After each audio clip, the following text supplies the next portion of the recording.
I think so.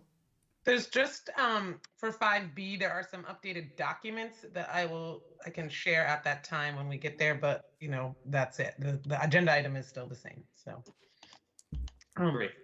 yeah. Go ahead, Amber. I'm going to ask to remove item 6B from the consent agenda to have it return to a meeting when we have the documents. Okay, yeah, I will. I saw your email. I'll ask Robin about that too when he gets back. Thank you. Yeah. He told me he hadn't seen the easement. Oh, So okay. Yes, he has. And I sent it on to Rick Hamlin. well, Evan, if you could send it to us, that would be great. But regardless, Now I'd have to find it because I sent it on to Rick Hamlin. So, but okay. from what I read, it doesn't seem as if it's something we need to take an action on today, and it can wait 2 weeks. Right. So yes, we could have that removed. Just a quick clarification, I suppose. Evan, if you could have somebody send out an executive session link, that would be fantastic. Because I know, speaking for myself, I don't have one. And it didn't sound like Amber did either. Do that. I think Great. if it was made. So are there any other agenda additions or changes? No, none that I have. All right. If someone wants to make a motion to amend the agenda, Uh-oh. So move. Second. thank you, Amber. Thank you, Raj. Is there any further discussion? Reminder sound. Hearing none. All those in favor signify by saying aye. Aye. Aye. Anybody opposed? Great. Pass unanimously. Oh, you can't hear us. Can you hear me now? Dan or to Lincoln in general? George? Bueller? I'm trying to log Feel into Teams now. Man, I was going to Oh. do For some reason. Ah, I too have- bad. I have a question for you. Yeah. This is Kathy. Hey, Kathy. I was just wondering if all of the trustees are present. I can't see everybody. so- Yes, Okay, great. Thank you. we've heard them. Okay, thank you. Yes, we just have yet to physically or to see them. Can't verify where they are. Right behind you. The That's the clock. trustees are in the house. All right, well, while we're finagling this, let's go into the next part of the agenda, which is the public to be heard. So now this is the portion of tonight's meeting where if there is something that any member of the public wishes to bring to the board's attention, now is the time to do so. We will do this in order of those in the room and then those on Microsoft Teams. So if you're using Microsoft Teams, please go ahead, raise your hand or type into the chat feature. For those of you in the room, I'm going to need to rely on George or Dan. If you could please tell me if anyone in the room is raising their hand and wishes to speak, that would be greatly We appreciated. have no members of the public here other than the cameraman and the three of us. Great, well, thank you for that. So now we will go to Microsoft Teams.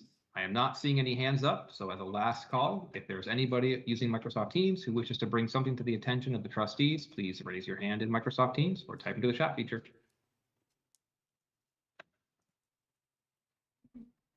I am not seeing any hands going up, so we will go ahead and move off of public to be heard and go into business item 5A, discussion on next steps for the Independence Initiative.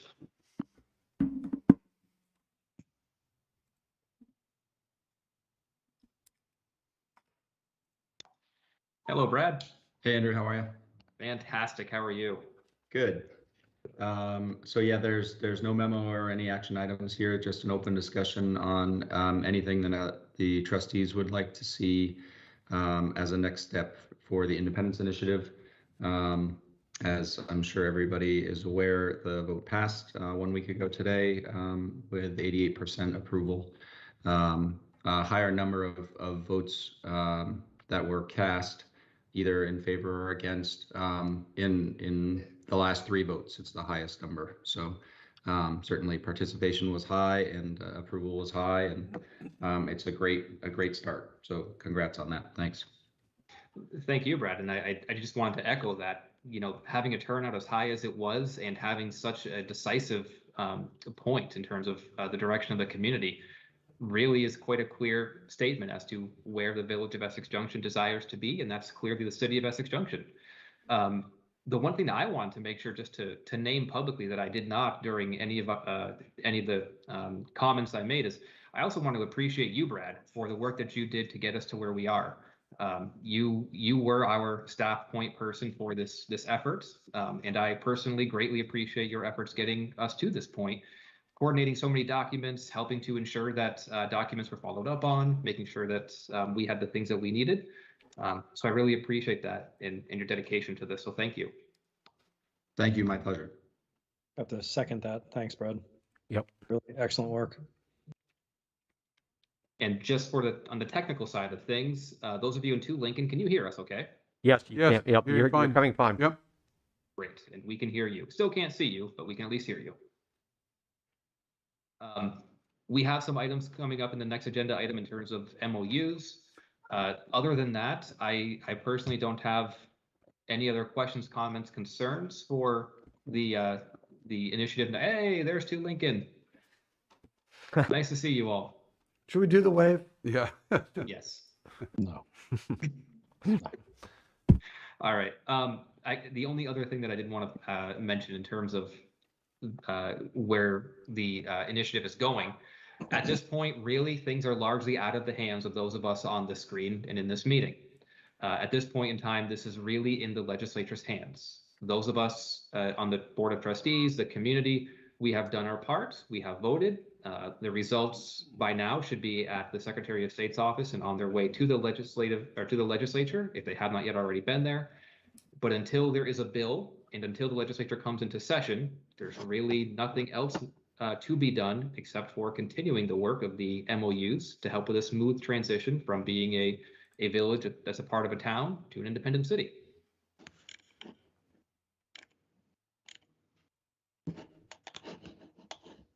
So with that recap, did anybody have anything else, or do we want to move on to the next item? No, Andrew, it's George. I'd like to just discuss this a little bit more. Have we discussed this with Lori and Karen, our representatives? Because I was under the impression that one of the things we would need to be doing is to be creating an information packet that will go down to the Government Operations Committee that would highlight how we got here, executive summary stuff really, but you could include more substantive information. But I think in my opinion, I'd say we want to summarize our finances, summarize how we got here, probably highlight the ongoing agreements we have with Essex Town. Those ones that are, I'm not talking just about the contracts we're negotiating, but things like the Tri-Town Committee and so forth. I'm just curious. I mean, I just don't know. I mean, if they're saying don't send any other information down to the legislature, all you need is a bill and that's it. But when I've been in legislative committees, usually, and someone is proposing something or trying to get a committee to make a decision, usually it's accompanied by a kind of a lot of information, a PowerPoint, some data, financial data or whatever. So are you saying we're not going to do anything like that, or what did you have in mind? Everything that you're saying is going to need to be a part of a presentation to the various committees. Okay. When this bill gets into the committees. So yes, all of that will need to be a part of it. There will likely be a village contingent, if you will, who will be at the legislature to present on this. And likely they may want to hear from some members of the select board and or other town individuals on this issue as well, in terms of a hearing on the bill. But until that bill is there, in terms of an action step, there isn't much that the community is doing, or that we need from the community, which was the intention of my comment. Yes, those of us as a trustees, we will need to have the presentation taken care of. Similar, George, with the Crescent Connector presentation that we did. Right. We'll need to do something similar to that. But yes, in answer to your question, Raj and I have had a few conversations with Karen and Lori as well about this process. Right.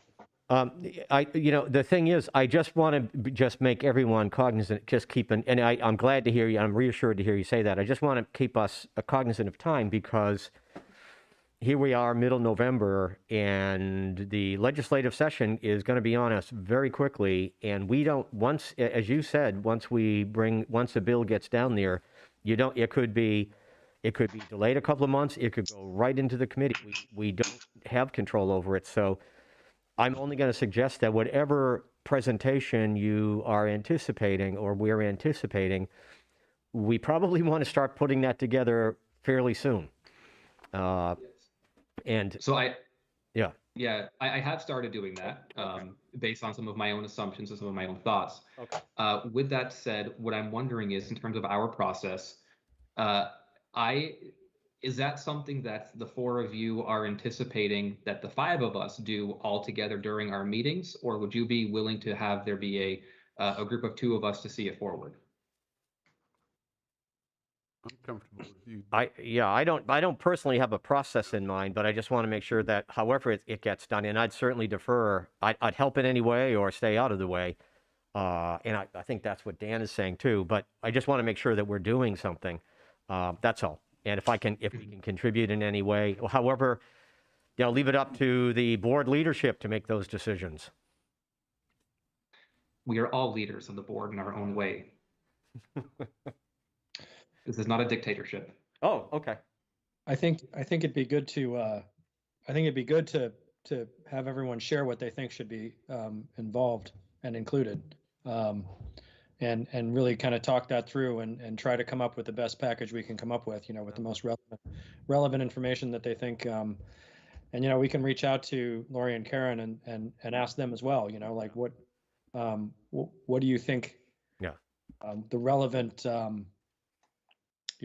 relevant items will be, so that we're not wasting our time and their time. Right. And certainly we'll have to have a section on the agreements that are completed, and maybe, unfortunately, the agreements that are still yet to be worked out. Mm-hmm. But I think, like you're saying, I think we need to stress the fact that we're still working together, that the boards are working towards the same goal. I think the select board's working with us, right, to see the communities get this done. Right. So. Yeah. Okay, good. I think those are good suggestions.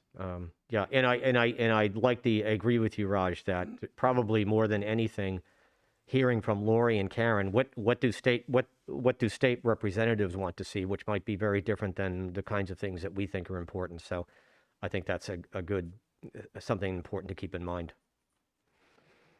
I don't know. Andrew, if we have ideas on what's in there, what should be in there? Should we just email you without circulating amongst the group? Just kind of send suggestions to you, or? Yes, I think if you were all to send suggestions to me, that would be greatly appreciated. I'm also happy to work with Karen and Lori in terms of how to ensure that the five of us are informed of how this is going. The community is informed of how this is going as well. But with that presentation, just to make sure that their thoughts are helping to lead that effort. Great. Great. Did anybody have anything else?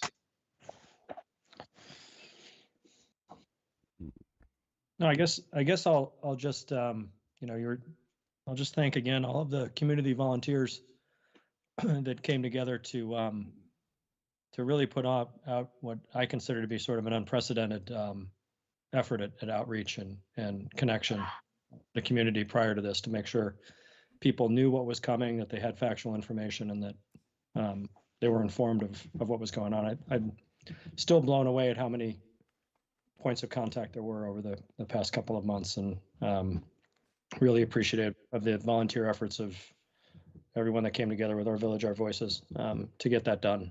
Certainly showed in the result. So much appreciated.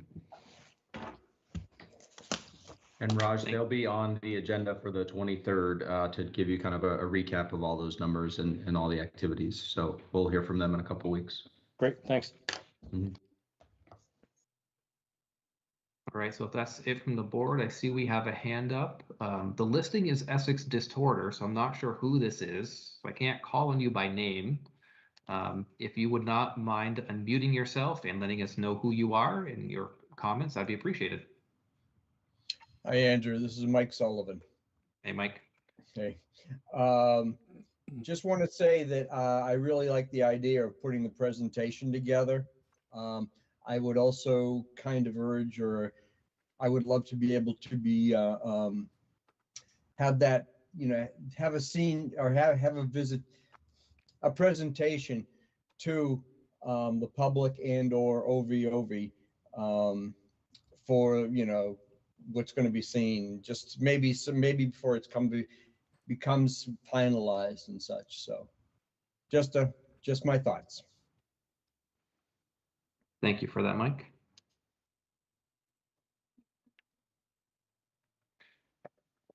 All right.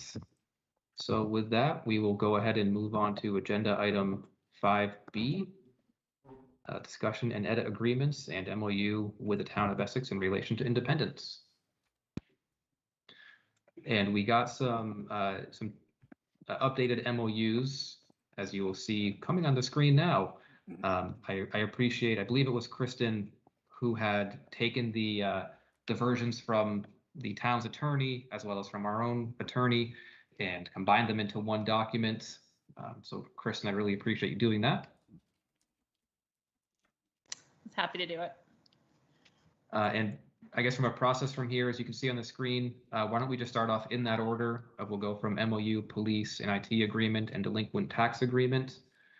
Ideally, I hope from here the process is we can accept and or make other changes as desired, but hopefully we're nearing the end of reviewing these agreements.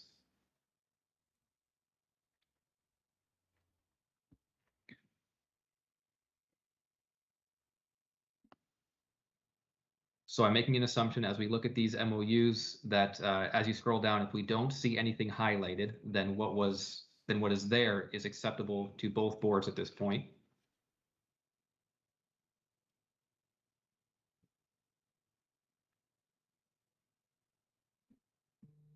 What would be helpful is, for me, what would be helpful is if we had any of the intent and or desire as to why some of these changes are there, that may be helpful. Amber, your hand is up. I was just going to comment that I think we're back to the same place we were several weeks ago regarding the condition precedent. I think Kristen and Claudine had added some language, which I was okay with, but the language that was added by Bill is, again, back to all of these have to be done, period, unless I'm reading this incorrectly. I'm happy to jump in here if you'd like. Please do. Okay. Yeah, Amber, that's exactly what we saw too, is I think at the last meeting you had voiced that, or the trustees had voiced that they did not want this to be a condition precedent. So Claudine and I have changed it to prior to the execution, the parties working in good faith shall attempt to reach agreement. So this is us changing their most recent, they came back with basically what they'd said previously, but adding the working in good faith, which didn't really get to what you had asked for, the trustees had asked for last time. So we took this stab at it. So what I would.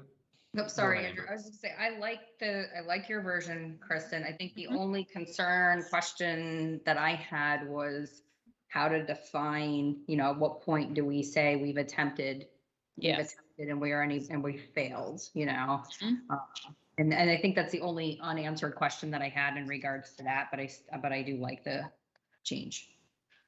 Okay. Can Go ahead, Raj.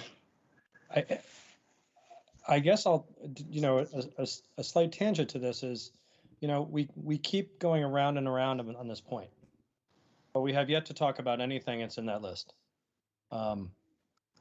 So maybe we set aside the term and we dive into trying to figure out what's in that list and make it a moot point.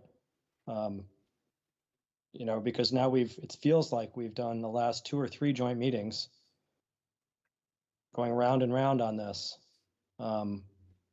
Maybe it's just 2. It feels like a long time that we've gone back and forth on, you know, whether we want to make these, you know, a condition or not. And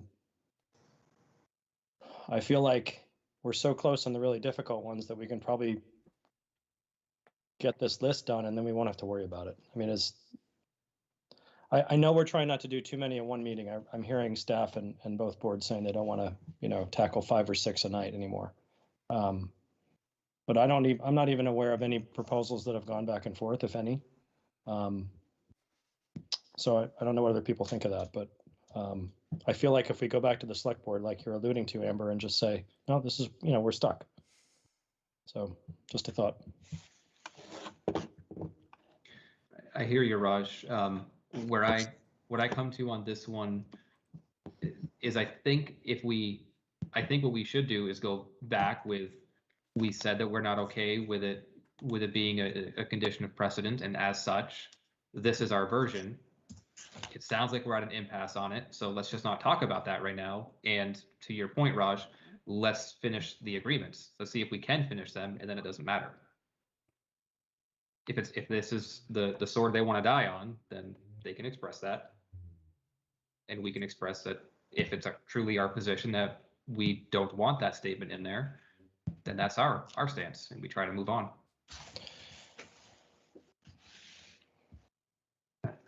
Amber, go ahead. Yeah, I agree. I mean, I don't think we're going to move past and be able to finalize this MOU, and it's kind of pointless to keep going back and forth on one paragraph of an MOU when, I mean, they've identified that they've got issues with these, wanting to fix these or finalize these other agreements. Obviously, we've seen a right of first refusal. We've seen the stormwater. But to Raj's point, these are other items that they've expressed concern in, and yet we've heard nothing about their proposals. So I think it's time that we hear something from them about these, as opposed to just putting it in an MOU and saying we need an agreement on this. And to that end, Amber, you know, we can, you know, we don't have to write a whole agreement tonight, but we could transmit something from our meeting tonight to them and say, you know, this is what we're thinking on Indian Brook and EGRP. Here's the high level items we're thinking about. How do you feel? So that when we come together next time, we have something to talk about that might get us there. You know, in other words, let's not send over a fully fledged agreement on this stuff. Maybe we just send over, you know, here's what we suggest. Get it going. What are your thoughts on this? And then, you know, our attorneys can get into finishing it out, flushing it out once it's done. Otherwise, I think we're just going to keep going into January, February at this point. I can appreciate that comment, but I really feel like the ball should be in the select board's position on this one, because these are agreements that they said that they feel are important. So I want to see what their first pass is as to what their proposal is for us. We took most of these off the table months ago. Yes. So, and some of these, like the shared boards, just appeared 2 weeks ago. So my position, and I'm only going to speak for myself, is that I would like to see the first volley from the select board. Okay. Can I just weigh in? I just as I understand it, stormwater, I think we pretty much have a stormwater agreement. Is that correct? Okay.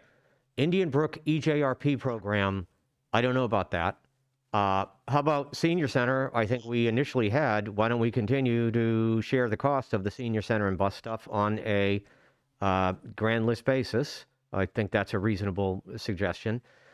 I don't think from our last discussion with the select board, I don't think they even know. They still had questions about the tree farm building and maintenance. So that seems like, I don't know that we can make a proposal, because I'm not sure, kind of what you're saying, Amber, I'm not sure what's even remotely being proposed there. I don't understand what the underlying, what we're trying to achieve with having an agreement there.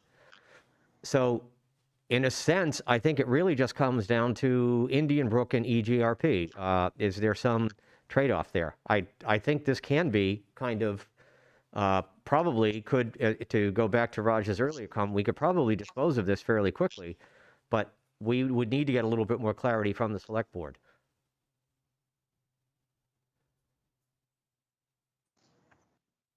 And I think we already did propose the senior center proposal that you mentioned. So that's my point again, is like, we've already talked about this, and then we did talk about Indian Brook.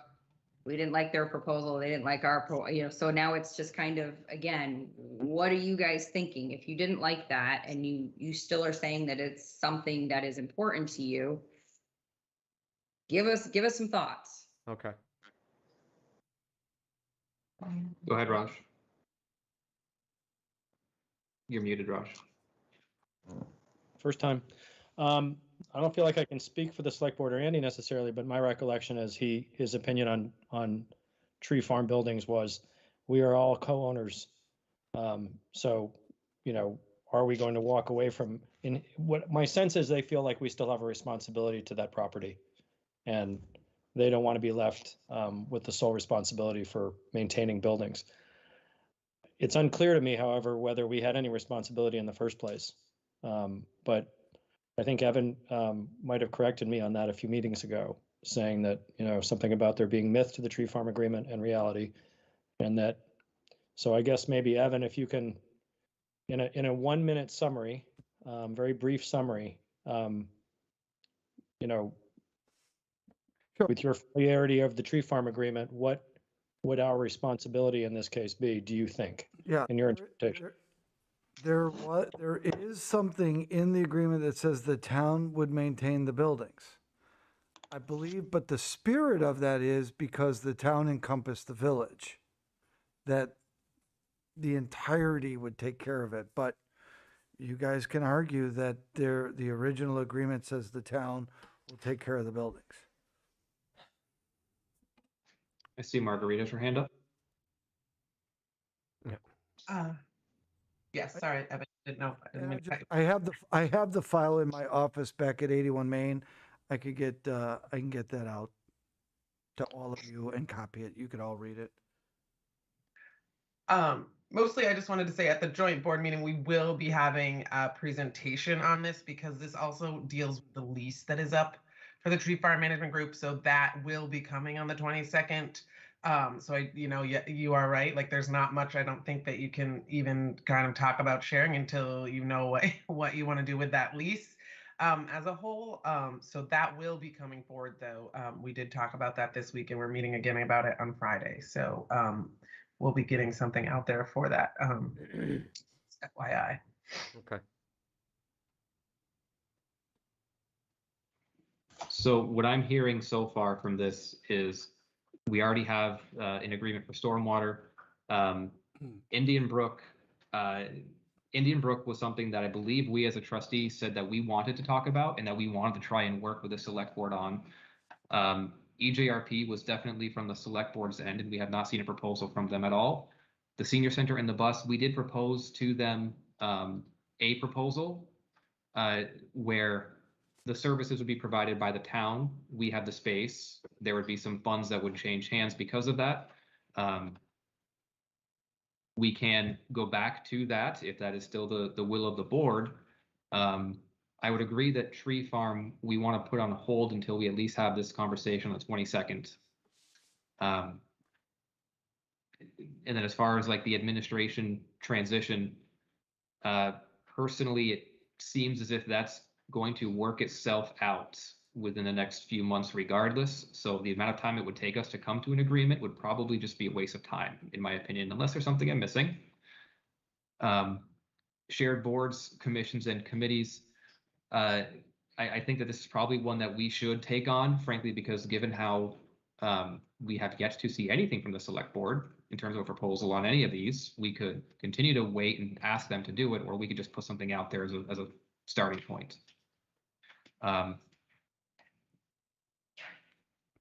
So unless I'm misunderstanding anything, I'm happy to email the select board chair and ask for a proposal for EJRP, rekindle the senior center and senior bus. But I think we would need to come up with a proposal for Indian Brook.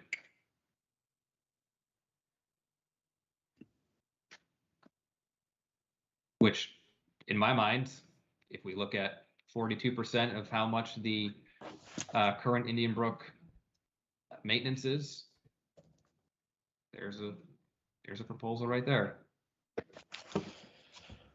So you're saying, what elements of that capital? And Yep. Andrew, okay, just Go curious, ahead, Dan. when you say 42% of the current budget for that, I mean, obviously, that's something that's going to be changing. It's not fixed. You're not standing by a fixed figure, dollar figure. I assume you're proposing there would be a 42% as far as cost, compensation, whatever it goes, how it fluctuates.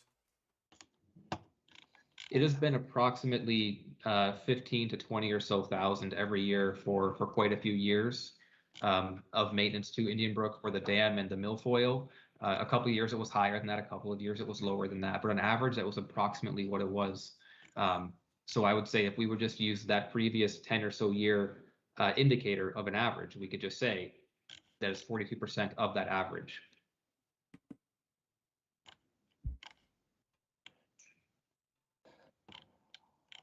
I think it was something like 17.5. So 42% of 17.5. Maybe I'm wrong. Something like that. I have it in a spreadsheet. You're in the ball. Not on my. You're Yeah. in the ballpark. I had the previous 10 years in a spreadsheet, just on a different device. And so what would the EJRP side of that be? I'd say let's have them propose something. I've proposed something to Andy and haven't had anything formal come back. My proposal to Andy was if as residents, we receive a resident fee because we pay for the administration of EJRP. And if they wanted to pay an equitable share of EJRP's administration, just like village/city residents would be doing, then they would be welcome to be considered residents and have resident access and or resident fees. It was something around $180 some odd thousand a year or so. I may have approximately that to have that access.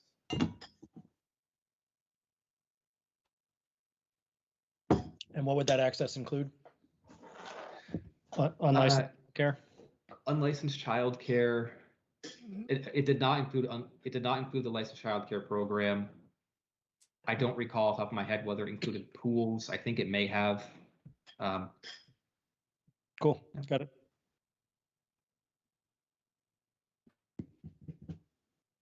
But and the intention of why it didn't include the licensed child care is that's an enterprise fund. Yep.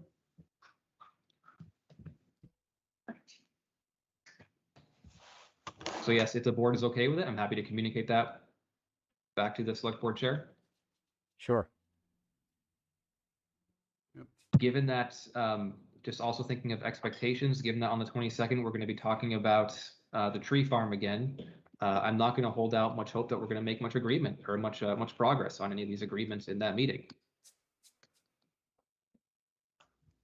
So I'm assuming we're probably going to need to communicate from one meeting to the next meeting, one of our individual meetings to their individual meetings, have them respond that way, or we have more joint meetings, which I don't think anyone is really looking forward to at this point. Is it possible to put, we've heard feedback that we don't want to do too much of this in one night anyway.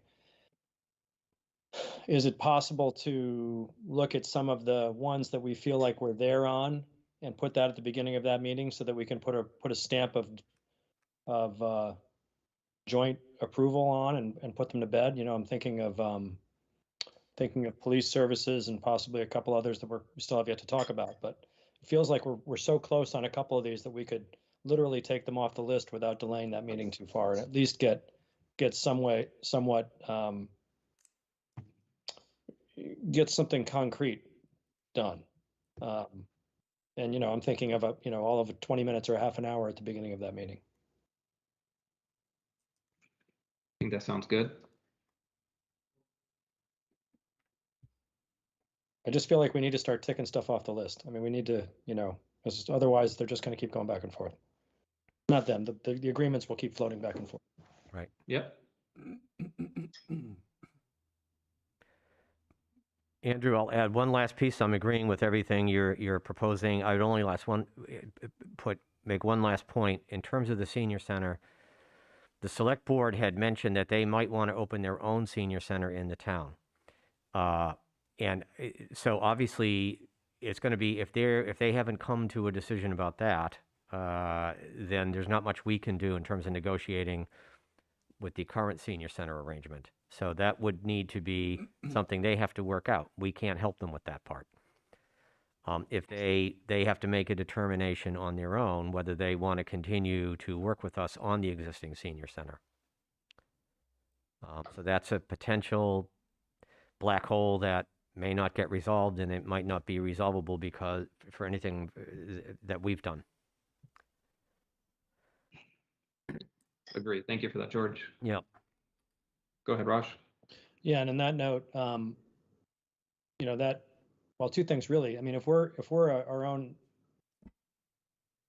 we should be, because it's our facility. If we're going to keep it in the same location, the operation of it really should not continue with EPR. If it's going to be our building and we're a separate entity at that point completely, then I would imagine they're agreeing to work with us if that's being run by a city entity.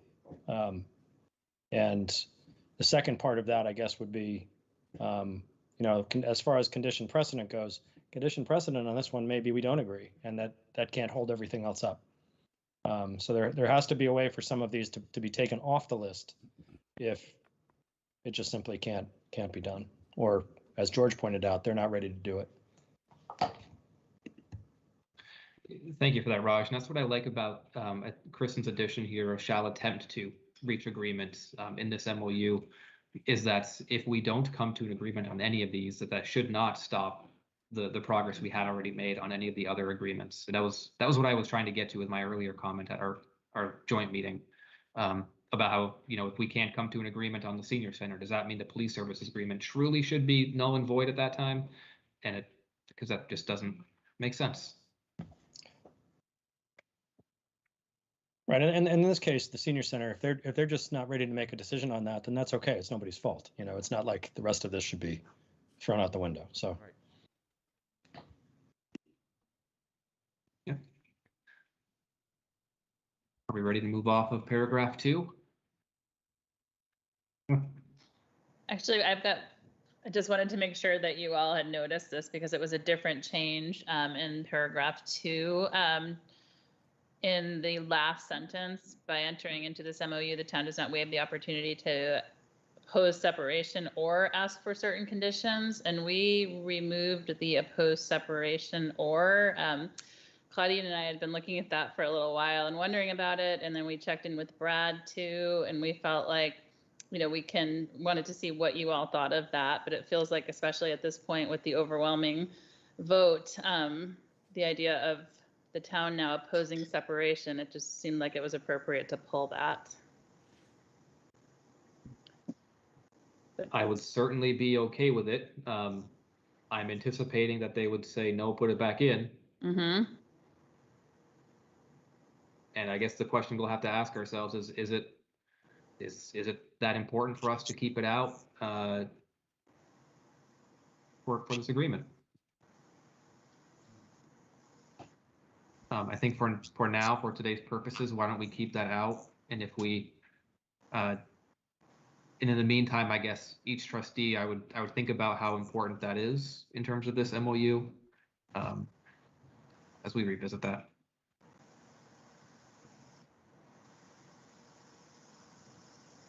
Thank you for calling that out, Kristen. If there are other, and now we can pass section 2. Yeah, no, and if there are others like that, please do feel free to jump in and make sure that those are pointed out to us. Sounds good.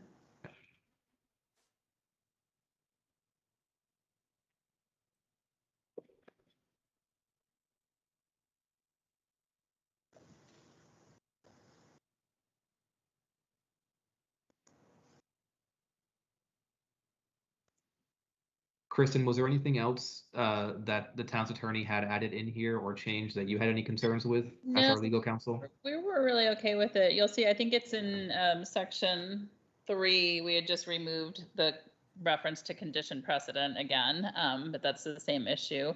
Everything else seemed fine. Trustees, was there anything else in the MOU that stuck out to you as a concern, or are we good to? Go ahead, Amber. Kristen, I'm just gonna mention this here, just because this is where it started, but there was a change to change the notice to town of the select board and then the trustees respectively, and remove the manager. And I'm fine with that. I think it makes sense, but I just think we should be consistent throughout all of the documents and have them all reflect that it goes to the town, select board and city. Yes, that makes sense. Thanks. Thank you. I think we are good with the MOU.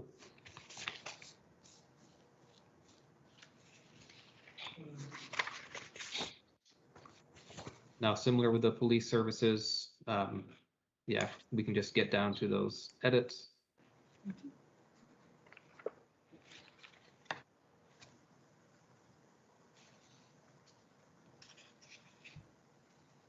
Just tell me if I'm going too fast, Andy.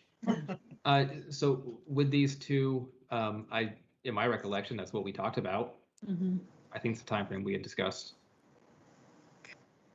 So I'm good with it.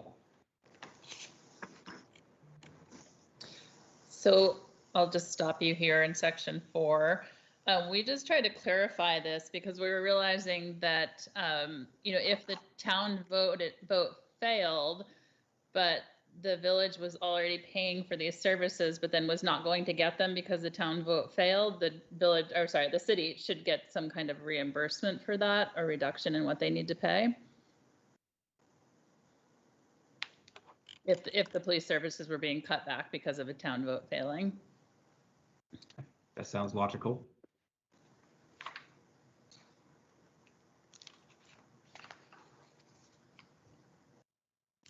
I think we're good with that portion. Okay. We're down to 11 is the next change. And this was us, you'll see in C, we added this back in with some changes. It felt like their concern was that the city would spring on the town that all of a sudden they had a police department and wanted to cancel, 2 weeks later or something like that. So we added this back in, but required that the city provide the town a minimum of 2 years advance notice of any new police department. Yeah. That also sounds reasonable. I mean, it's not as if the city, I can't imagine the city all of a sudden building one, having the funds to do it, building it, turning around within that time period. So yeah, I think that makes sense. Amber, I see your hand is up. No? Sorry, it is up, but that was, I'm not really sure what's going on. It doesn't seem like it wants to go down. So I just want to wave at you the entire time. I don't know. That's Say fine. what you want to say, Amber, just say it. No clue what's happening. Someone's playing hand ghost with you. All right, so I think that makes sense on the 2-year piece. I think that's everything. So I think this one's very close. Wow, that's exciting. Yeah. Fingers crossed. And so this one with the IT, it may also be helpful, Brad, if you are still here, I don't know if you are. Yes, there you are. If you wanted to just update the board as well on this. Yes, I met with Rob and Evan and Marguerite and Greg to discuss the next steps for IT. And Rob, the IT director, is working on a list of all of the hardware and software and contracts and everything that would be necessary for a contractor for the village. All the information they would need to be able to begin to put a plan together for and work with Rob to start that migration process. Rob was very open to it and happy to put together the material, happy to review a plan and work with the IT contractors. He's worked with 2 that we've gotten quotes from so far.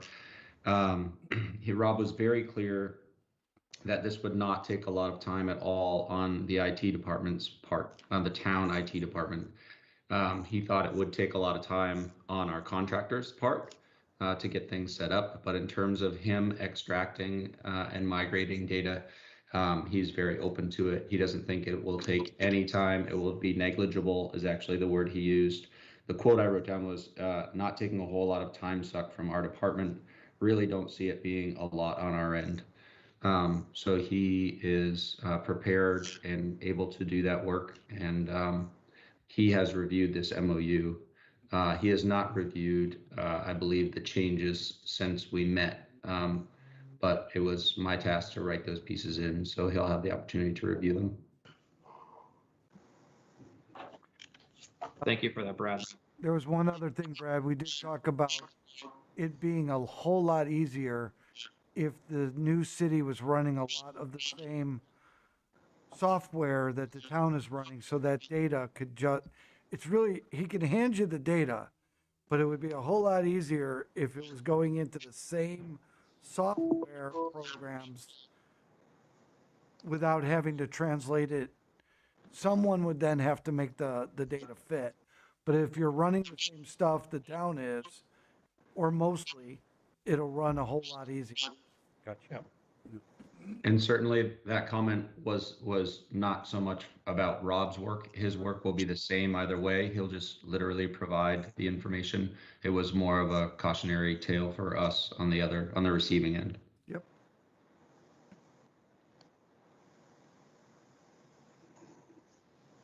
Thank you for that context. So with that, Kristen, if you want to take it from here. Sure. I think the first whereas clause that you can see here on the screen, Bill had the select board had some changes that we were fine with. The second whereas clause, the new one, is actually Brad's addition that is showing up as mine. So sorry about that. This one is a little mishmash of mine and Brad's, but the way, with me making the changes today, they're all showing up as me. Then down in number 2, it looks like the town is trying to address the concerns that were discussed in the last joint meeting where we had expressed a concern about the town needing to approve the plan prior to the migration, and this really has changed it to acceptance of the plan, which we felt like we're okay with. If you all are. Yep. Mm-hmm.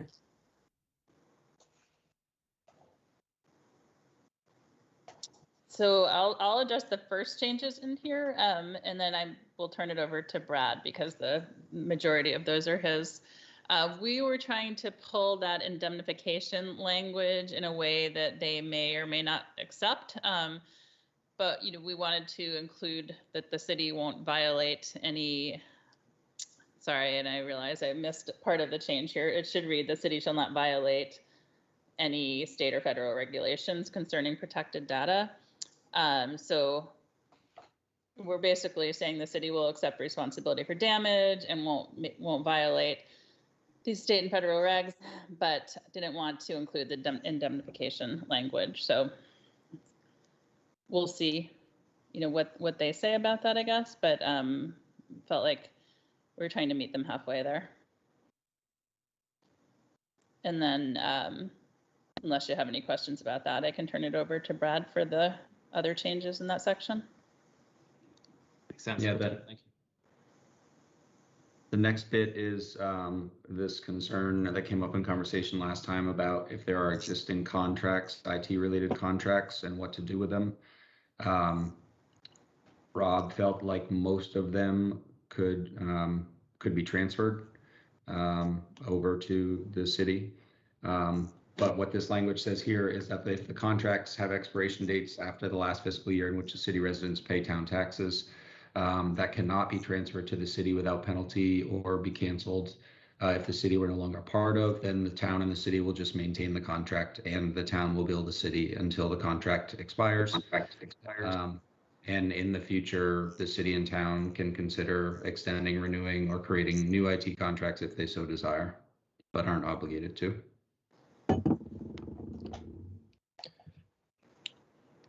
Thank you for that. Go ahead, Amber. That is a real hand this time.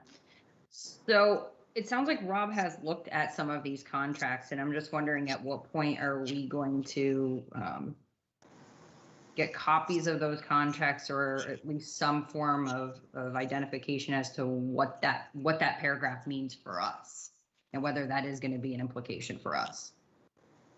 I think Rob is planning to have all of the list of software, hardware, and contracts for your joint meeting on the 22nd. Okay. And so you'll be able to get a sneak peek kind of at that. I don't think it will be the contracts themselves, but you'll be able to see which ones are relevant to the village and when their expiration date is. And so at that point, I think it might be prudent to then, if you want the actual contracts, we can produce those for you. Okay. Yeah, I think the only comment that I have on, I mean, I'm generally okay with this, knowing, what we're going into. And the only other comment I'd say is the portion about paying if the town invoices, provides us with a copy of the invoice that we're paying the city portion. Again, just trying to make sure that ties with, is there a clear distinction as to, it's $100, and so we're splitting it 50-50, and we really are getting 50-50 out of it. We've spent a lot of time talking about back and forth on direct versus indirect, and I just, don't want to just agree to pay half of an invoice if it's really not half of our invoice. Yes, I think it's a good point, and we should just keep an eye on it. The big concern last time seemed to be the fiber contracts. It's just wastewater and EJRP that are on fiber. And we're on our own 5-year contracts each individually, and they're not tied to each other or anything else with the town. So the only question is who that contract, I don't even know the language on the contract. Is it the Town of Essex, Village of Essex Junction, or EJRP? And so we need to figure that out. And if it needs to be, in the charter, it says they all transfer if it is the village. If it says the town, we need to ask them to transfer it. Rob was confident and knows that Comcast will transfer all of their contracts. He wasn't sure about First Light, but again, we're talking about, 1, 2, or 3 years left for EJRP to stay on fiber or wastewater to stay on fiber. So it's a very specific bill.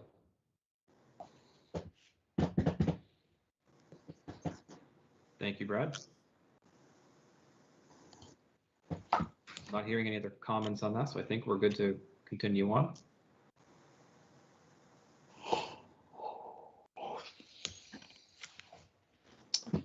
Just in 5 and 6, you'll see just a continuation of the conversation that there's no anticipated need to compensate the town for costs related to migration. Anything beyond budgeted, they're not expected to happen. And that's what happens both in 5 and 6. Kristen, you could talk about the last part of 6. Sure. We just tried to narrow this down some because the original language was that the city would compensate the town for all migration-related costs incurred by the town prior to termination of the agreement, which isn't really accurate because the village is only paying pursuant to Section 5, the reasonable hourly rate after the end of the last fiscal year in which city residents pay town taxes. So we just tried to marry those up and just keep it consistent without really changing the meaning at all as far as, what the town's looking for. So I don't imagine they'll have an issue with that. Appreciate that. Thank you.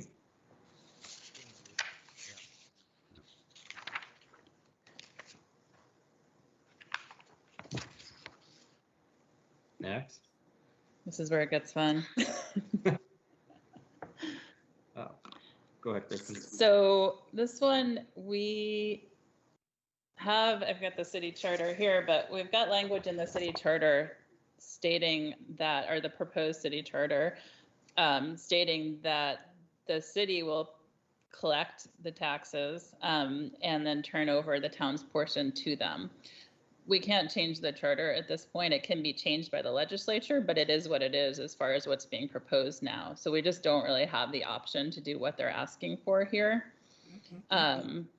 which is really the answer. And I'm not sure, they may be pushing this point, but you could also say that you won't oppose that if they ask for that change at the legislature. But at this point, we can't do it. The deadline for changes is long past now, so. Yep. I personally don't understand the harm in us collecting the taxes and giving that to them. It's what they're doing for the school district, and it would just be us doing it with them. I would hope the trust would be there, that we're not looking to harm anyone. We are still neighbors. So I'm not personally understanding the concern. I'm fine with continuing the way the charter is written and having the agreements aligned with that. And while this looks like a lot of changes, that's really it. So just trying to get it back to that point. I don't think there were other issues. Thank you, Kristen. Go ahead, Raj. Well, I just add that it seems likely that our finance departments are going to be working, if not closely, perhaps even side by side during that time period. So, while this may not be comfortable for them on paper, I don't see a functional issue or why they would be worried about that. Hopefully they'll be able to get past it. I think, Andrew, can I speak? Can you hear me? Go ahead, George. And I could be wrong, but I believe that the issue here was, I think Andy was questioning if we can truly become an independent city if village citizens still owe money to the town of Essex. In other words, if money is still owed from the village to the town, then he wasn't clear if that didn't mean then that the village, until the village pays its bills to the town, or village citizens pay their bills to the town, that we can't become a city. I didn't follow his reasoning. I think he was just sort of speculating, but I think that's what he was getting at here, that in his mind, it meant that the town would still have the right to send tax bills to the village, because if the village owed the town money, then it was still part of the town. So I think, again, that's something that is kind of something that they need to clear up for themselves. I don't think we can really clear that up for them. I think you're right, and I not only would they need, could they trust us in handing over, but I think there'd be audits and public accounting that would verify all of the taxes collected and whether the town was adequately compensated. I don't think, even if we wanted to, which we absolutely wouldn't, I don't think we'd be able to try to cheat the town out of its money. Yeah, thank you, George. I would agree with you that at the end of the day, the town knows how much they should be expecting. They would likely get put into an accounts receivable. They would be looking for that bill, or they'd be looking for that money. And if it was different through any reason, the system would likely tell them, "Hey, you're missing money here." Right. So I can't imagine that being missed. Doesn't worry me that much. Go ahead, Raj. And I think this is a situation where I think the legislature is looking for us to provide them a plan with solutions. They're not so much worried. I'm just projecting. I believe that if we present the legislature a plan that we agree to, that has been well thought out and covered the bases, does the tax get collected? Is it paid to who needs to be paid to? Do you agree that the process will work? And I think they'll be fine. This is a finite amount of time. a very finite and brief amount of time that this is happening. And I think that's something we need to focus on, and help them focus on. Like, let's just present a plan that we've agreed to and discussed and will work, and the legislature will go along with that. Maybe that's overly optimistic, but. I think you're on the right track there, Raj. Go ahead, Brad. Yeah, I just wanted to remind you that so there are two issues that are kind of getting volleyed in here. One is who's going to collect the taxes in the first year, and what we've written into the charter is that the city will collect those and just pay the town in full, or they won't experience any delinquencies, and that the city will own any delinquencies that are to the city or the town. But the second piece that's in here is that any delinquencies until the city is formed will continue to be held by the town, and they will collect any property tax delinquencies from village properties who owed village or town taxes.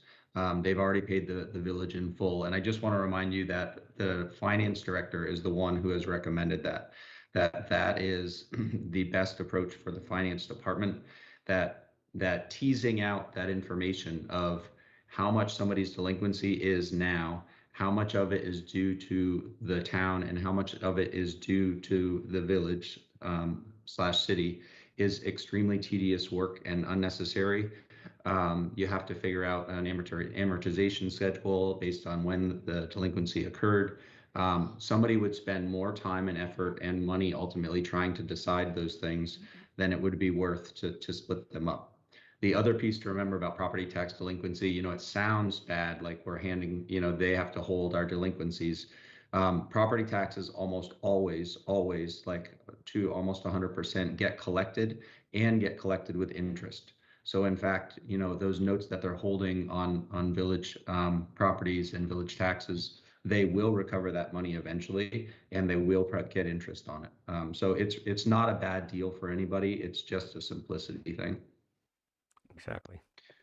Brad, I think what would be helpful, and Brad or Evan, I think what would be helpful is if the select board were to hear that from the finance director, in that this is the process that was proposed and agreed upon by her.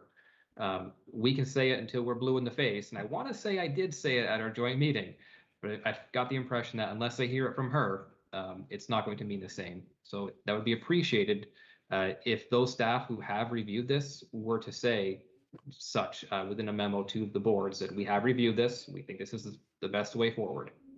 That help us to get past some of these points.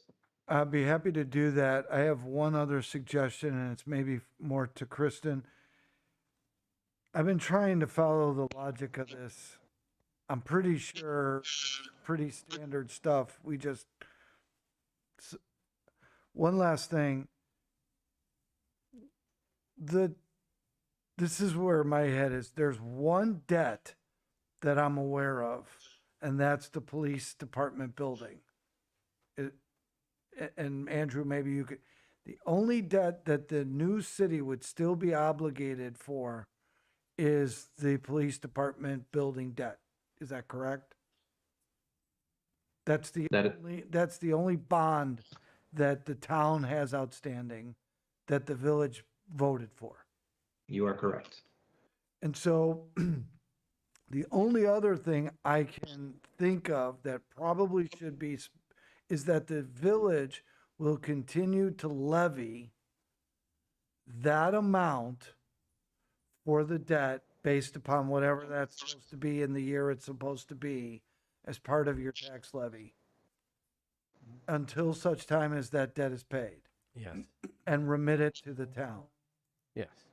That's the only other thing that I could think of that could possibly be involved in this. Other than that, Brad is correct, Sarah's correct. And there should be some trust between the two parties that the taxes will get collected appropriately, remitted appropriately, and promptly per state statutes. And then we'll deal with it. I don't think anybody's going to hide money under a mattress or something for a week or whatever it's going to be. It's not something you would do. No, sorry, go ahead. And then it's the only part of that bond, which you both agree is a responsibility of all of the taxpayers until it's paid off.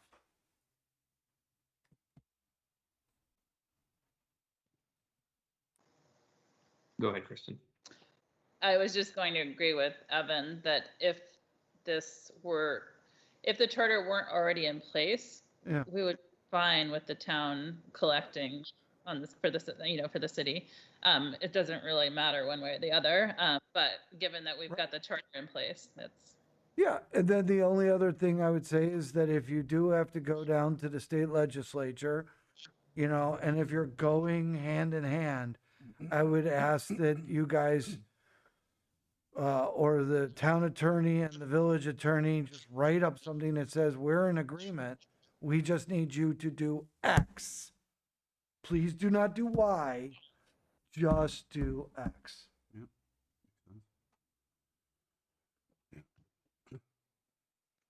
And in the police agreement, it does in number 10 under the bond say the city shall continue to make payments on the bond. There's some more details in there, but it talks specifically about the city making that payment. And maybe then this agreement could reference that section. Sure. No need to rewrite it. Good idea. Sorry, Kristen, I don't need your legal agreements for you. no, it's That was it's Sounds good to me. I think we're good with this section.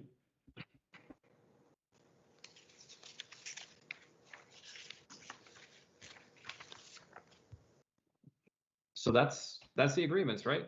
That's the end of them? that's what we've got so far.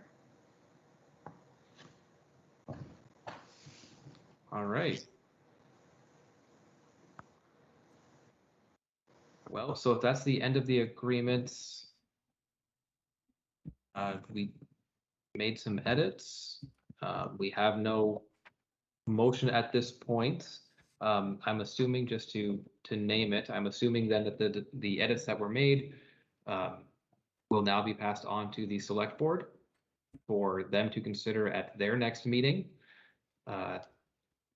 And hopefully then on the 22nd, we can have our finalized agreements for formalized motions. That would be ideal. And yes, I'm still going to follow up with the select board chair about the other portions we talked about earlier. So they meet again on the 15th. Is it realistic to think that they'll have a chance to review these with their attorney prior to the 22nd? Hard to know. Evan, Marguerite? I think it's hard to know, I would say, but we can get them to them. I just can't, yeah, I don't know how fast. But there's a chance. I guess I'd reiterate what I was saying earlier in that, it looked like police was pretty much done. It would be a great shot in the arm if we could at least get them to the point where we could be together on the 22nd and say one of these was functionally finished, and sort of move from there. Otherwise, I just fear that they'll stagnate. But that's just a boy can hope. Let's see what they're. The earlier it gets to them, the better. Yeah, I'll get with Greg tomorrow for sure.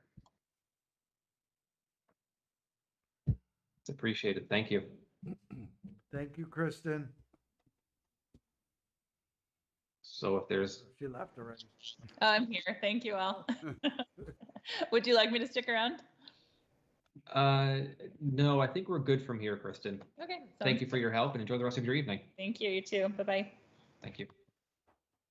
And so that will bring us to business item 5C, discussion and potential action on recognizing Juneteenth as a holiday. I am taking this one. It is what it says, recognizing Juneteenth as a holiday. This last year, both the village and the town celebrated June 19th right here at the Brunel Library parcel with its first celebration. We have been working on equity, inclusion, and diversity. And one of the recommendations, now that the federal government made Juneteenth a federal holiday, is to add it into our list of approved holidays of the village. I think it was a week or so ago, the town did approve 5-0 to put it in as a town benefit to its employees. And I will add, not requiring them to bargain for it, just adding it. So I'm here to answer any questions. Trustees, are there any questions? Nope, I agree with Evan.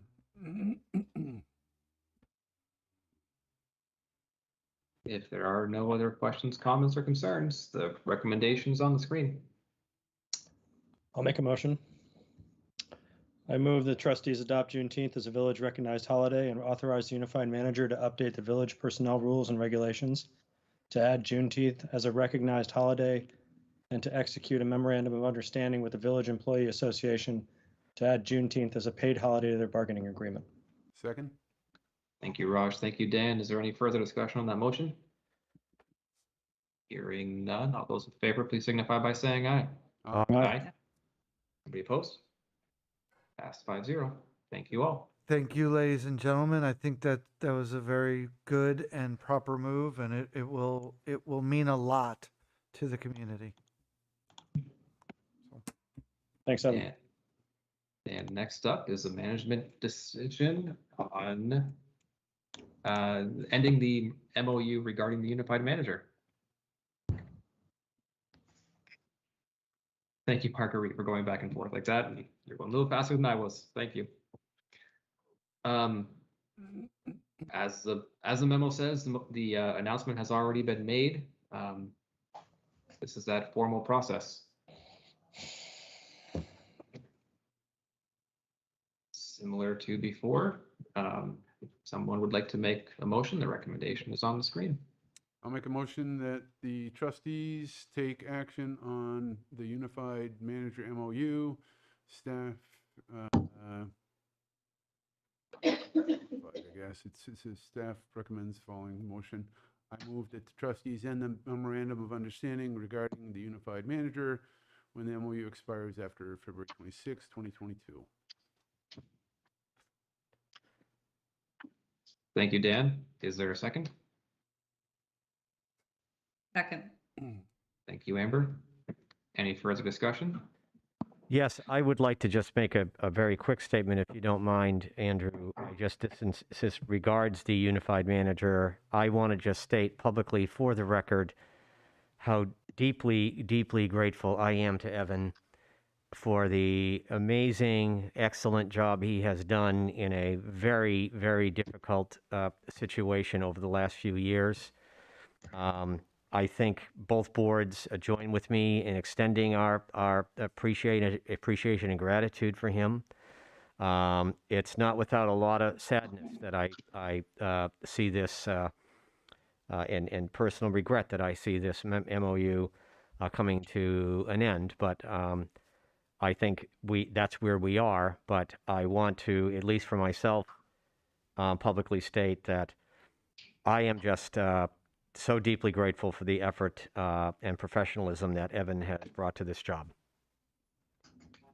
Thank you, George. You beat me to it. Then you can add your own words. The only thing I'm going to add to that is to definitely echo the appreciation for Evan, and that this action is not at all a reflection on Evan or his skills or our lack or displeasure of the work that he has done. Nothing could be farther from the truth. Frankly, this is just a recognition of where we are as a town and a village, potentially becoming a city and moving in two different directions where having separate management makes more sense. So again, not at all of a reflection on Evan or his skills. So Evan, thank you. Thanks for the kind words. It's been great trying to get you two together. I don't know what else to say. I didn't know you were going to say that, so. That's okay. We know you love surprises, Evan. Thank you very much for everything, Evan. We appreciate all the hard work. And just, I can't even imagine how many hours you put into this. Very much appreciated. Yeah. So we have the motion, we have the second, we have the discussion. All those in favor, please signify by saying aye. Aye. Aye. Those opposed?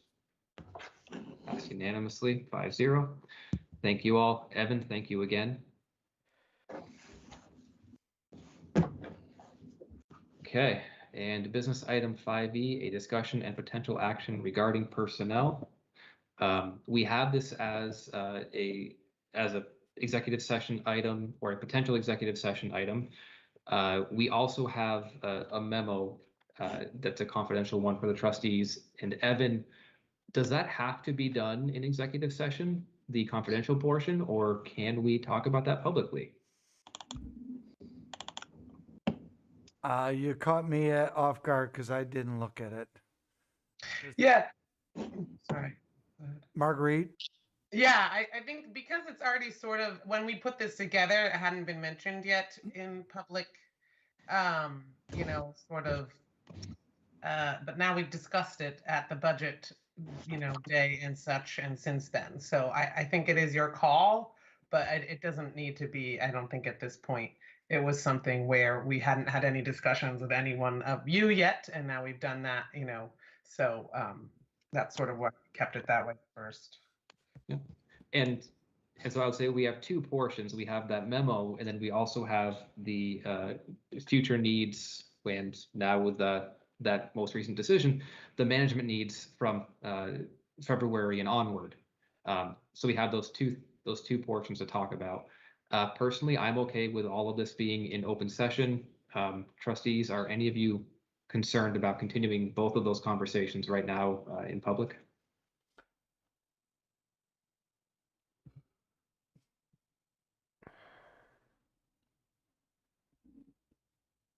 I'm not hearing anybody say no. I'm not seeing any thumbs down. So I would say let's go ahead. And if anyone starts to feel uncomfortable and or believes that we might be crossing a line into something that should be in executive session, please just interrupt whoever is talking.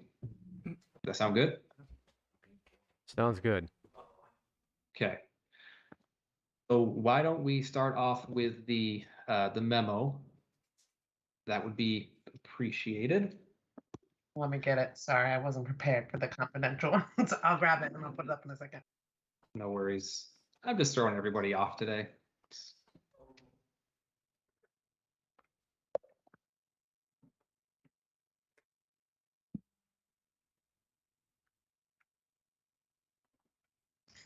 While we're waiting, could Marguerite also email, or Evan, could you email that memo to me? Somebody email that memo to me so that I can see it while I'm writing the minutes. Sure. Thank you very much. Okay, here we go. Waiting for my Adobe. Thank you, Kathy.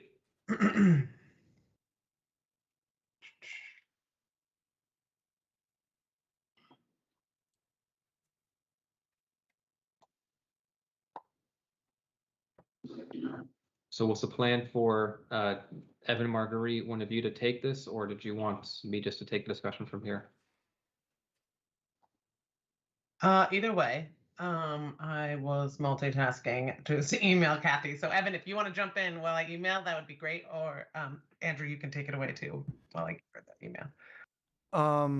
I'd rather you take it. I have not been in the previous executive sessions. The only thing I would say is that I would like, if there is resolution on this issue tonight, which I hope there is, I can forward that over to Greg for tomorrow. I am out of the office tomorrow through Monday, and I want to make sure this gets communicated.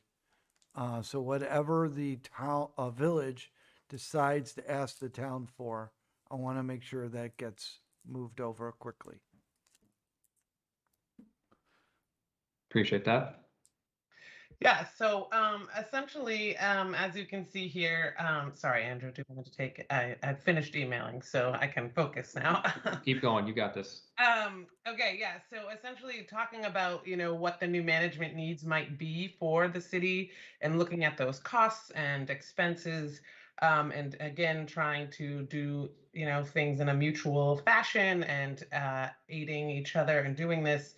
And because of the end of the unified management, you can see here there are requests potentially for the city village to request money and funding for some of their future management. So for example, the manager position, because unified management will be over, there will be a need for a new manager. And so that request for funding from the town. And then also because the finance department has also made some recent announcements as the changes in structure there, and with Sarah Macy leaving her post as it is, there is some need as well for the village city to potentially move forward with hiring a finance manager director of their own. And so that's what this is trying to look ahead and cover, anticipating some of those costs and need for the village as they are to come at the end of February.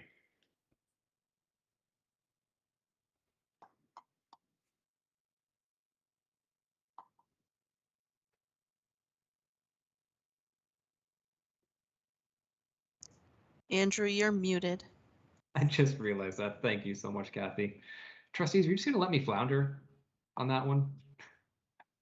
I can't see you. You're about this big because the document's showing, so I couldn't even tell your lips were moving. Sorry.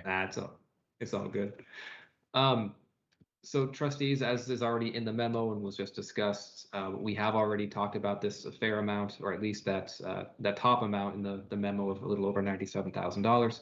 We've talked about this previously in executive session. That portion of 60,000, that's new for all of us. It's not something that we have discussed until now.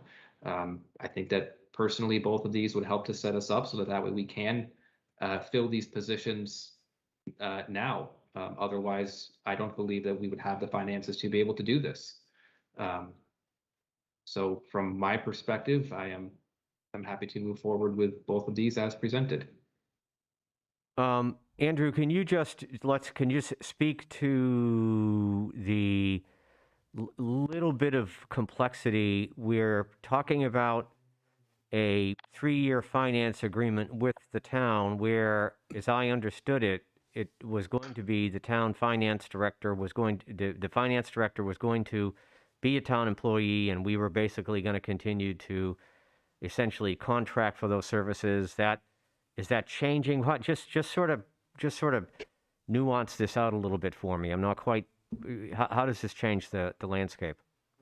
Sure. So we're going to need to revisit that MOU or that agreement. One of the things that was within the agreement is that should the current finance director leave, then that agreement would become void, for lack of the accurate language. And so what this would do is this would mean that the village/city would have our own finance director who would be working, or finance manager working alongside the towns. And so there would be 2 teams doing the finances. And so its relation to the finance agreement is that we're pretty much going to have to start that portion over again. Okay.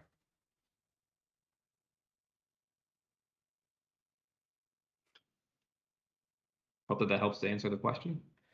Yeah, it does. It's what I was thinking and understanding. And I just wanted to sort of provide that information for the public and to make sure that we were all on the same page as far as that went. Thank you. Yeah.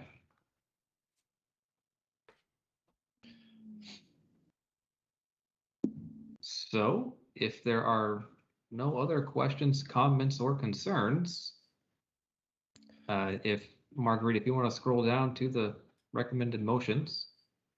I can do that. I can do it for Andrew, I guess. Thank you, Raj. I move that the trustees request up to $97,003.85 from the town of Essex to recruit and hire a village manager in fiscal year 2022 due to the upcoming end of shared management. May I ask a friendly amendment? Could, instead of up to, could it just say request? I would welcome that friendly amendment. So that would read that I move that the trustees request $97,003.85. Yes. Someone like to second that motion? Second. Thank you, Dan. Any further discussion? Hearing none. All those in favor, please signify by saying aye. Aye. Anybody opposed? Passed unanimously. And if And- you want to make the second one with that same request? I move that the trustees request $60,000 from the town of Essex to recruit and hire a village finance director in fiscal year 2022. Second. Thank you again, Raj and Dan. Any further discussion on those motions? Hearing none. All those in favor, please signify by saying aye. Aye. Aye. Opposed? Passed unanimously. Thank you. So we're not done with this agenda item yet. The other part of the conversation we wanted to have is with our own village management needs. One of the things that we need to start doing, or one of the things that we need to come to agreement on, is what it is we're looking for in terms of a municipal management structure in the interim phase. I'm of the belief that, you know, with these funds, we will now have the capability of hiring somebody in the short term.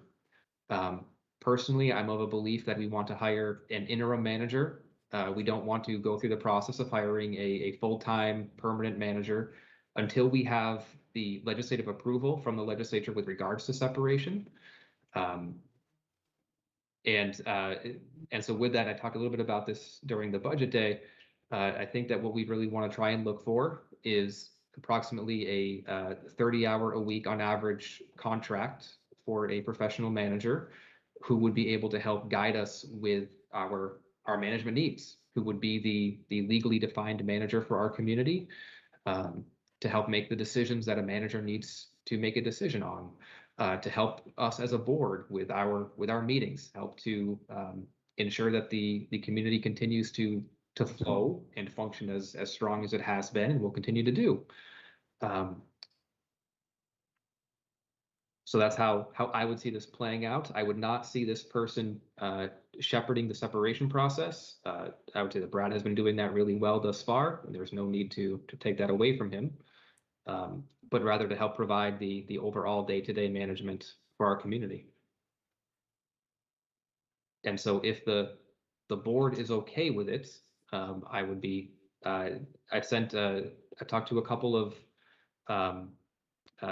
peers or a couple of individuals about doing some outreach to potential managers who may be interested in a 30 or so hour a week contractual relationship. If the boards are okay, I would love to be able to talk about how to see that process forward.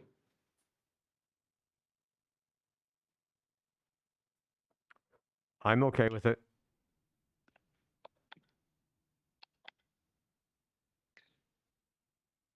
So what I would like to see from this is if our board, I think that we would hopefully have multiple candidates or multiple people to be able to interview with this.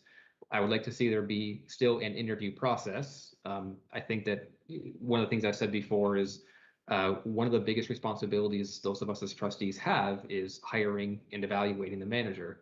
And I don't want to take that away from anybody.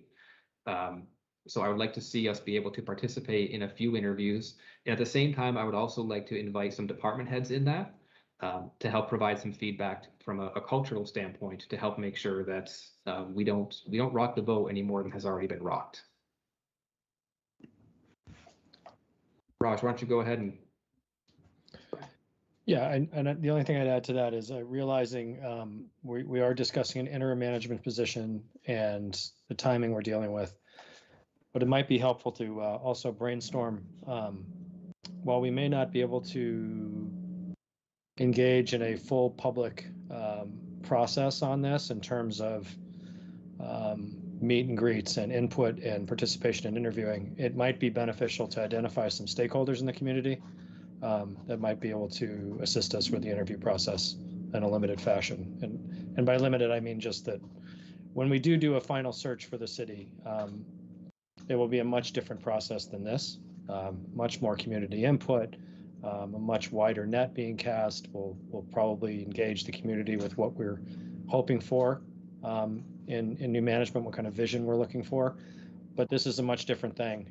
But I still think we should try to figure out, you know, are there a set of stakeholders in the community that can help us through the interim selection? Because I think that public participation will be, you know, is still important. It's still a critical time for us to shepherd this through. So I don't want to leave that aspect of it out.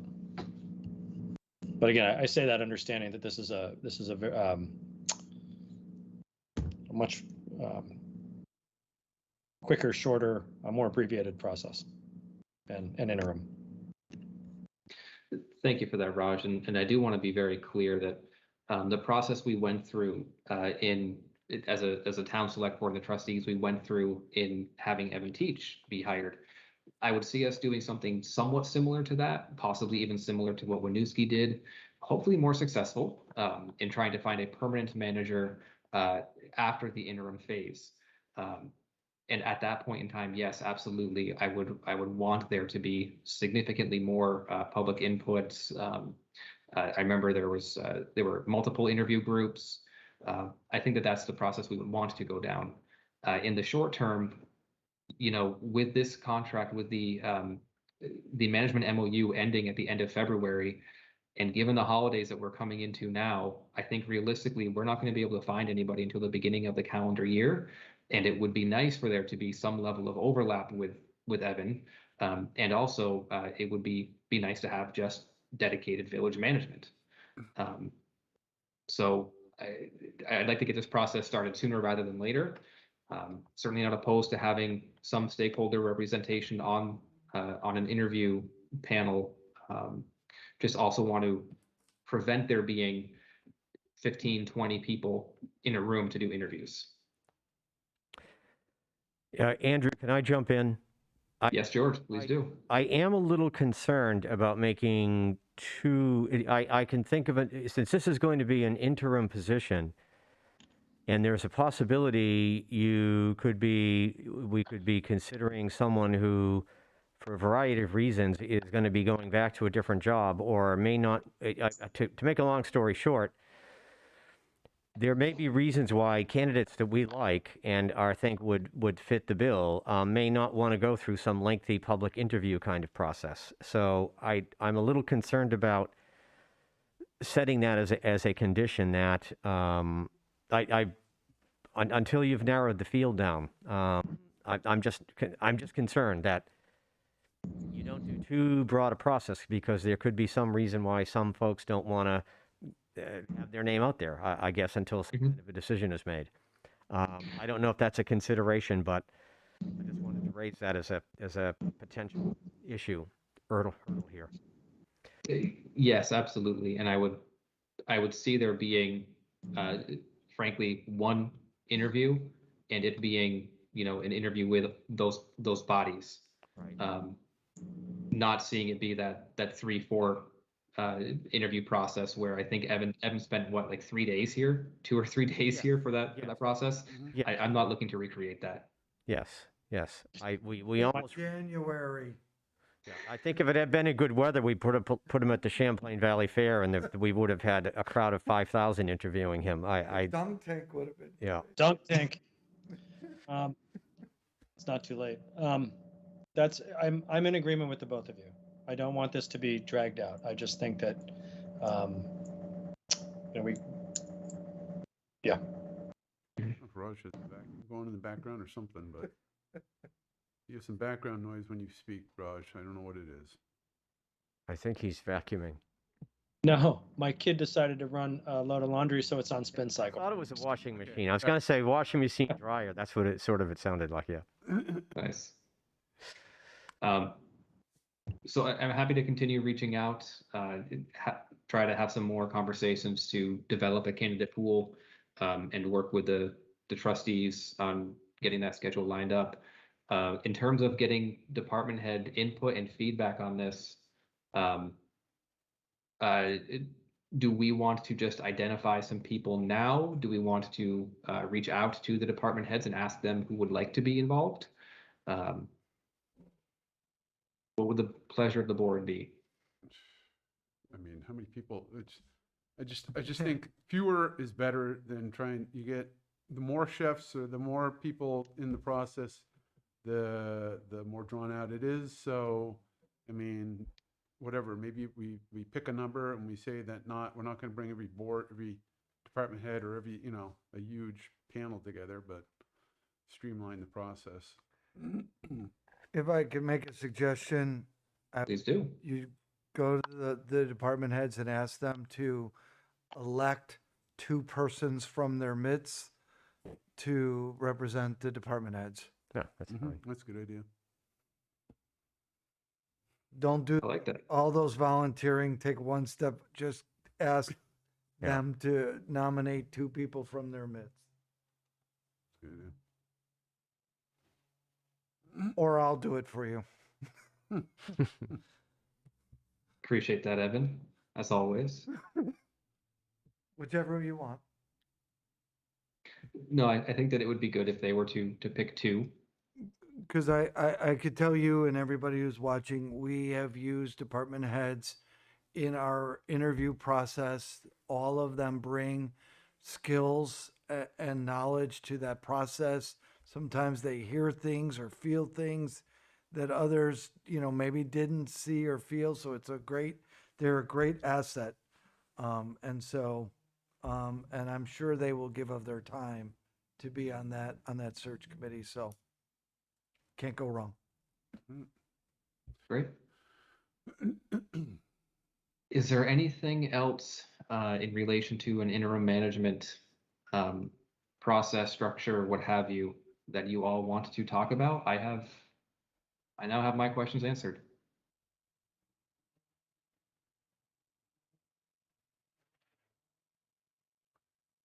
Okay.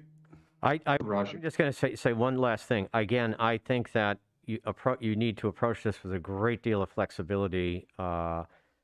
Yes, we have the money, but the working conditions, the person we get who we ultimately think is a good candidate, we have to be flexible. And I think we have to impress on the village staff that they need to be flexible, that we're in a we're in an unusual situation here.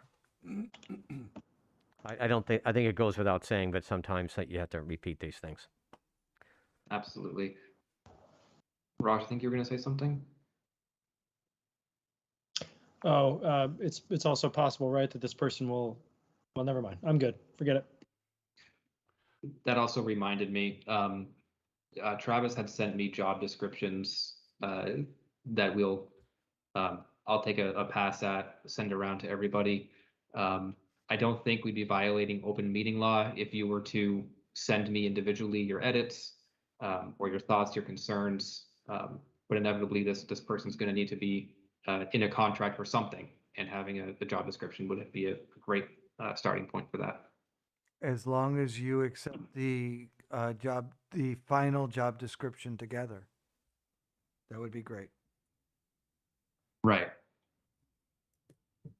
Yes, ultimately that would need to be approved of, and yeah, absolutely. Great. Next subject.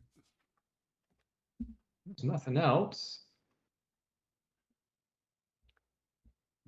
Kathy, your hand is still up. I assume that's the holdover. It is, thank you. Thank you. Brings us to the consent agenda. I move we accept the consent agenda. Without the B, without. Right, as amended. I'll second. Thank you, Raj. Thank you, George. Is there any further discussion on that motion? Hearing none, all those in favor, please signify by saying aye. Aye. Anybody opposed? Passed unanimously. And that would bring us into the reading file with board member comments. I already made my comments regarding the votes, and I had nothing else. Dan? Just to let the rest of the board trustees know, I received a correspondence from Jeff Carr. He was the rep for the town. He was a select board member for years. He was the rep for the town of Essex on the Regional Planning Commission and the MPO.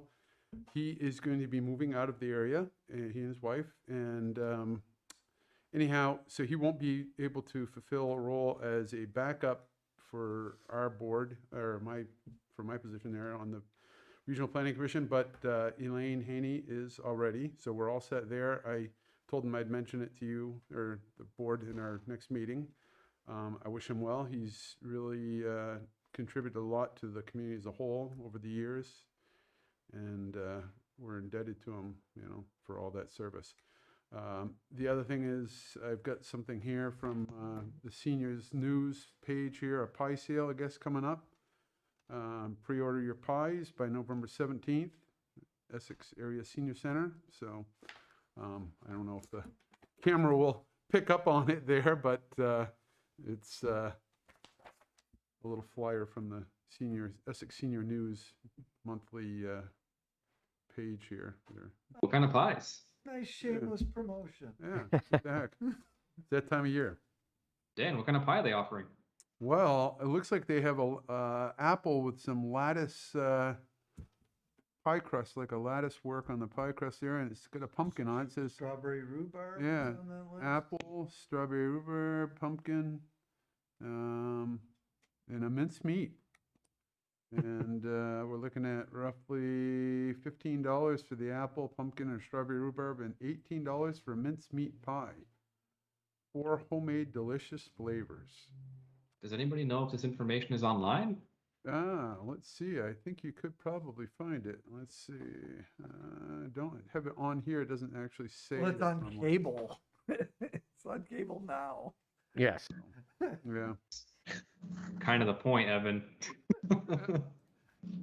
I'm assuming it is on the senior center webpage. If it's not, I will see if it could be up on the senior center webpage, assuming they have one. That'd be great for those of us who are looking at Dan holding up the flyer and we're not able to read the details. Dan's buying everybody pie because he didn't make, well, never mind. Any other board member comments? I'll put it in the chat. It is online. Thank you, Marguerite. Buy a pie. Any staff member comments that don't relate to pie? Oh, not related to pie? No. All right. Well, we have reached the end of our agenda. If somebody wanted to make a motion to adjourn. I move we adjourn. Second. Thank you, Dan. Thank you, Raj. You guys are fast. All those in favor, please signify by saying aye. Aye. Aye. Anybody opposed? Passed unanimously. Thank you all. All right. Have a good night. Thank you.